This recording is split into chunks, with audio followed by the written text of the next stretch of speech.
اصل میں دیکھیں اگر کوئی بندہ سحری کرتا ہے تو اس کا ایک فائدہ تو یہ ہے کہ وہ روزہ آسانی سے رکھ لے گا. دوسری بات یہ ہے کہ وہ اس وقت جاگتا ہوا رہے گا جس وقت اللہ تعالیٰ کی طرف سے اعلان ہو رہا ہوتا ہے. اب اگر کوئی آدمی رات کا کھانا دیر سے کھائے اور وہ کہے کہ میں فجر کی نماز کے لیے جاگوں گا تو وہ بہت بڑے خیر سے محروم ہو گیا کہ جس وقت اللہ تعالیٰ کی طرف سے اتنے کھلے عطاؤں کا اہتمام ہوتا ہے ہم سوئے رہ جاتے ہیں.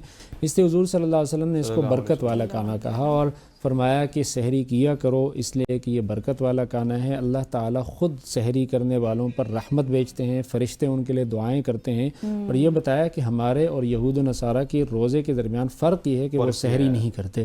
تو اس لیے اس کا مطلب یہ ہے کہ ہمیں عبادت میں بھی دشمنوں سے اور ایسے لوگوں سے ایک ممتاز حیثیت رکھنی چاہیے. تو اس لیے سحری کے لیے جب آدمی جاگتا ہے تو لازماً وہ دعا بھی کر لے گا, پھر جو ہے وہ کچھ نوافل کا بھی اہتمام کر لے گا. یہیں پہ واپس آئیں گے کیونکہ یہ ڈفرینشیٹ بھی کرتا ہے ہمیں اور یہودیوں کو اور دوسرے مذاہب کو, کیونکہ وہاں پہ سحری نہیں تھی. مفتی صاحب ہمارے ساتھ موجود ہیں. خواتین و حضرات یہاں پہ وقت ہوا چاہتا ہے ایک شارٹ سی کمرشل بریک کا. بریک کے بعد آئیں گے تو اسی ٹاپک کو یہیں سے کنٹینیو کریں گے. Stay with us. اور صاف رمضان کی خصوصی ٹرانسمیشن کا سلسلہ اس وقت جاری ہے اور ہم بات کر رہے تھے اس سے پہلے بریک سے پہلے ہم بات کر رہے تھے سحر و افطار کے حوالے سے کہ دعائیں کس وقت کرنا بہت زیادہ ضروری ہے اور سحری کی کتنی اہمیت ہے. اسی کو کنٹینیو کریں. اچھا وہ جو ڈفرینشیٹ کرنے کی بات تھی نا, کیونکہ اس سے پہلے والے جو مذاہب تھے جس طرح آپ نے خود بھی ذکر کیا, یہود و نصارہ ہو گئے, عیسائی ہو گئے, ان کے مذہب میں سحری نہیں تھی. ہمارے میں ہے تو ڈفرینشیٹ کرنے کے لیے بھی اس کو نبی علیہ السلام نے برکت قرار دیا کہ سحری کرو, اس میں برکت ہے. اس حوالے سے روشنی ڈالیے ذرا. اصل میں عبادات میں بھی ہمیں اپنے دشمنوں سے الگ تلگ حیثیت کو مینٹین رکھنا چاہیے. جیسے عاشورہ کا روزہ ہے کہ یہودی 10 محرم کو روزہ رکھتے ہیں, تو حضور نے فرمایا کہ میں اگر اگلے سال زندہ رہا تو میں اس کے ساتھ 9 محرم کا بھی روزہ رکھوں گا, ہاں, تاکہ وہ اس سے فرق ہو جائے. تو سحری اور افطاری دونوں میں ایک فرق ہے. سحری وہ نہیں کرتے تو ہمیں سحری کا اہتمام کرنا چاہیے. افطاری وہ لیٹ کرتے ہیں, تو اس لیے حضور صلی اللہ علیہ وسلم نے فرمایا کہ افطاری جلدی کر لیا کریں تاکہ دونوں اس کے آغاز میں بھی اور اس کے اختتام میں بھی ہمارا روزہ ان سے ممتاز ہو. اس لیے اس کا بہت اہتمام کرنا چاہیے, خاص طور پہ افطاری میں. ویسے تو ہم جلدی کر لیتے ہیں, اس میں ایک حکمت یہ بھی ہے کہ یہود کے ساتھ مخالفت بھی ہو جاتی ہے. اور دوسری بات یہ ہے کہ جب یعنی گویا بندہ مومن یہ کہہ رہا ہوتا ہے کہ جب اللہ تعالیٰ نے مجھے روک لیا تھا تو میں رک گیا تھا. اب جیسی اللہ تعالیٰ نے اجازت دے دی تو اللہ تعالیٰ اس بات کو پسند فرماتے ہیں کہ اگر آپ کو کوئی رخصت دی گئی ہے تو آپ اسے قبول کریں. جیسے ہم سفر میں 2 رکعت قصر پڑھتے ہیں, یہ اللہ تعالیٰ کا صدقہ ہے, اس سے اس کو قبول کر لینا چاہیے. اسی طرح اللہ تعالیٰ نے بھی روزہ افطار کرنے کی اجازت دی, تو یہ نہیں ہے کہ ہم 20 منٹ لیٹ کریں پھر تاخیر کریں کہ جی نماز کے بعد ہم افطار کر لیں گے. تو افطاری میں جلدی کر لینی چاہیے اور سحری بھی ضرور کر لینی چاہیے اور اس میں تاخیر کر دینی چاہیے. حضور صلی اللہ علیہ وسلم کا یہ طریقہ رہا ہے. اور افطاری کے حوالے سے بھی فرمایا گیا نا کہ جلدی ہونی چاہیے, تو اس کی کیا اس کی بھی اس میں بھی اسی حدیث میں جیسے میں نے اس کی طرف اشارہ کیا کہ یہود و نصارہ افطاری تاخیر سے کرتے ہیں, تو اس سے افطاری کو جلد کر لینا چاہیے اور سحری آخری وقت میں جا کے کر لینی چاہیے. لیکن اس کا مطلب یہ ہے کہ اتنی بھی جلدی نہیں کر لینی چاہیے کہ آدمی کا روزہ شک میں پڑ جائے. تو اس حوالے سے ایک بہت غلط فہمی یہ پائی جاتی ہے کہ ہم لوگوں کا خیال یہ ہوتا ہے کہ روزے کا تعلق جیسے اذان کے ساتھ ہے یا مؤذن کے پاس ایسی کوئی چڑی ہے کہ وہ اس سے روزے کا ٹائم ختم یا سٹارٹ ہو جاتا ہے. اصل میں وقت اہم ہے کہ اگر سحری کا وقت ہے مثال کے طور پہ 5:07 پہ, تو مؤذن اگر 5:10 پہ اذان دیتا ہے تو آپ نے 3 منٹ پہلے روزہ بند کر دینا ہے. اسی طرح اگر افطاری کا وقت شروع ہوتا ہے 6 بجے, تو اس کا مطلب یہ ہے کہ اگر مؤذن اذان لیٹ کرتا ہے تو آپ کو افطاری پہلے کر دینی چاہیے. مؤذن کوئی آگے پیچھے ہو سکتا ہے, لیکن وقت کا باقاعدہ خیال رکھتے ہوئے کہ روزہ شک میں نہ پڑ جائے, سحری کو ہم جتنا مؤخر کر سکتے ہیں اور افطاری کو جتنا جلدی کر سکتے ہیں, تو یہ سنت طریقہ ہے. یہ بڑی انٹرسٹنگ بات بتائیے, کیونکہ آج کل جو افطار کا ٹائم ہے وہ 6:11 6:12 ہے, لیکن ہمارے مؤذن 6:07 دے دیتے ہیں, لیکن ہم مؤذن کے پیچھے جاتے ہیں. سر یہاں پہ کیا ہوگا؟ نہیں, مؤذن عموماً ویسے ایسا ہو نہیں سکتا, بہت شاذ و نادر کہ وہ وقت سے پہلے اذان دے. کوئی مسئلہ پتہ کیا ہوتا ہے کہ ایک بندہ افطار کی اذان دے دیتا ہے نا, پھر سارے اس کے پیچھے لگنا سٹارٹ ہو جاتے ہیں. اس نے بھی دی, اس نے بھی دی, اذانیں بھی تو پہلے ہو جاتی ہیں. ویسے کوئی اتنا دلیر نہیں ہو سکتا کہ لوگوں کے روزوں کو خراب کرے. کوئی نقشہ اصل میں کچھ ہی نقشے میں 6:12 ہوتا ہے, کسی میں 6:8 ہوتا ہے, کسی میں 6:9 ہوتا ہے, تو کسی ایک نقشے کو فالو کر رہا ہوتا ہے. تو اس لیے وہ اگر کوئی پہلی اذان, سحری میں البتہ لوگ کبھی کبھار بہت جلدی دے دیتے ہیں اذان, تو اس میں اگر اذان ہو بھی گئی ہے اور ابھی ٹائم ہے تو آپ کہہ سکتے ہیں. دیٹ از ویری انٹرسٹنگ کہ 6 اگر 12 کا آپ کا سرکاری ٹائم ہے جو آج کل چل رہا ہے, اور ایک نقشے میں 6-8 کا لکھا ہوا تو وہ مفتی صاحب یہاں پہ اگر کیا کرنا ہوگا؟ اتھینٹک نقشہ ہے اور نہیں اگر ہمیں کیا کرنا ہوگا واصل کو جا کے پوچھنا ہوگا کہ آپ کا نقشہ اگر کوئی اتھینٹک نقشہ ہے تو اس پہ آپ عمل کر سکتے ہیں. جیسے کہ کل کا ٹائم جو ہے وہ 6-9 ہے, بہت سارے نقشوں میں وہ بھی اتھینٹک ہے. کچھ لوگ احتیاطاً اس میں 1-2 منٹ کر دیتے ہیں. 1-2 منٹ 3 منٹ کا مسئلہ نہیں ہے, بہت زیادہ تاخیر نہیں کرنی چاہیے.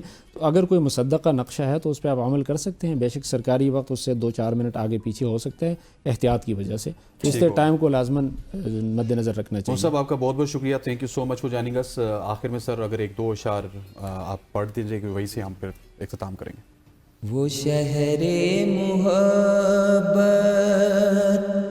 جہاں مصطفیٰ ہے, وہیں گھر بنانے کو دل چاہتا ہے. وہ شہر محبت جہاں مصطفیٰ ہے, وہیں گھر بنانے کو دل چاہتا ہے. وہ سونے سے کنکر, وہ چاندی سی مٹی نظر میں بسانے کو دل چاہتا ہے.